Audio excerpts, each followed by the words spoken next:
All right, we've kind of alluded to it, but the forecast this weekend is going to be an interesting one. Mike Ivert's here to break it down for us. So what's really interesting to me about this is that it's the final weekend of spring, and spring has been a cool one with a couple of exceptions, so it's not going to go without a fight. Looks like the first full day of summer could be pretty decent. In fact, we could get back to these levels again. Today was just glorious. Temperatures getting close to 70 up towards Bellingham, definitely crossing that line down towards South Sound. 74 in Olympia today. Even out towards the coast, we saw the clouds clear briefly, allowing us to get into the mid-60s. Wenatchee and Ellensburg, warm but not hot. Some good stuff there. But yeah, as Madison was just alluding to, this is what we're looking at as we go in. In fact, every single time I've had to go in and revise the forecast, I've had to take those numbers downward. This is Father's Day on Sunday. The high will be 56. A low will be right on top of us, and there's some thunderstorm potential out there. So if you do have some outdoor plans, looks like Saturday will be the better of the 2 days, but even there, it's going to be a bit on the chilly side.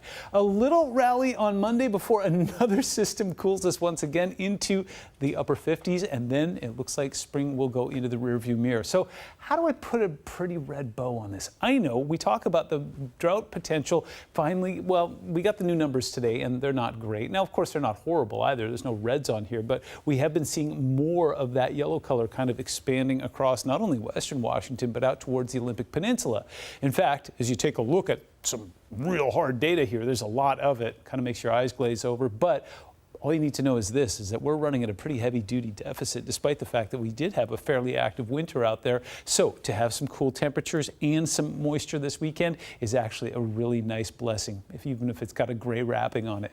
Forecasted lows tonight will be in the upper 40s and even some mid-50s in some spots. Look for 53s in Renton and Seattle, 52 in Bellingham. Off towards the coast, we'll split the difference with some upper 40s in Forks, some lower 50s in Hoquiam, and off towards the east, a little more temperate out there. 59 will be the overnight low in Wenatchee.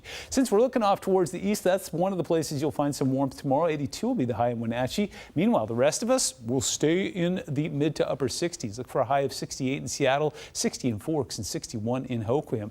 Okay, so here's how the rest of spring plays out. It's going to be user-friendly day on Friday, just downright cool and wet as we go into the weekend. A little bit of a bobble Monday and Tuesday. We hit the summer solstice on Wednesday, and the first full day of summer is Thursday, and we'll be back to 72.